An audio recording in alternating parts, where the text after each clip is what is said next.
कोयले की कमी, झुलसाने वाली लू और इसी गर्म मौसम ने बिजली संकट को गहरा कर दिया है। हालात ये हैं कि देश के कई इलाकों में बिजली कटने लगी है।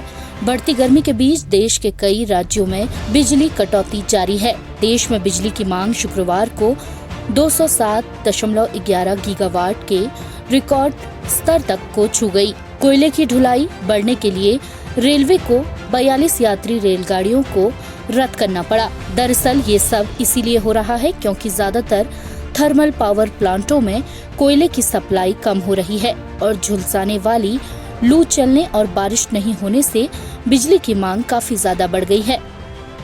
इस संकट को दूर करने के लिए रेलवे ने अपनी पूरी ताकत झोंक दी है।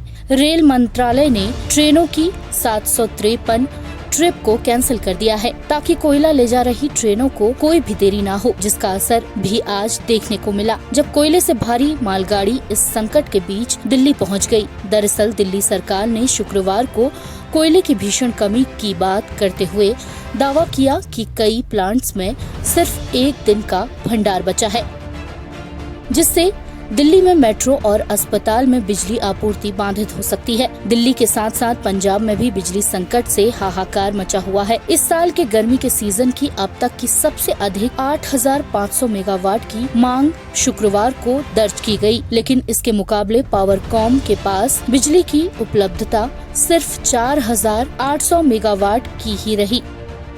देश में जारी बिजली संकट के बीच विपक्षी दलों ने थर्मल प्लांटों में कोयले की कमी को केंद्र सरकार को जिम्मेदार ठहराना शुरू कर दिया है। कांग्रेस के पूर्व अध्यक्ष राहुल गांधी ने मोदी सरकार को निशाने पर लिया है और फेसबुक पोस्ट में कहा है, मैं फिर से कह रहा हूँ, यह संकट छोटे उद्योगों को नष्ट कर देगा, जिससे बेरोजगारी और बढ़ेगी।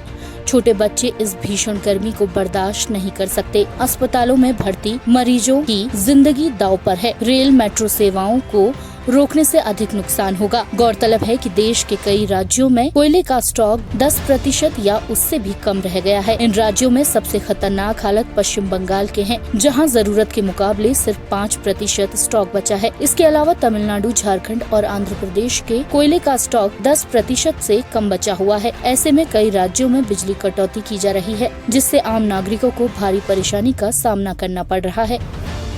INS report.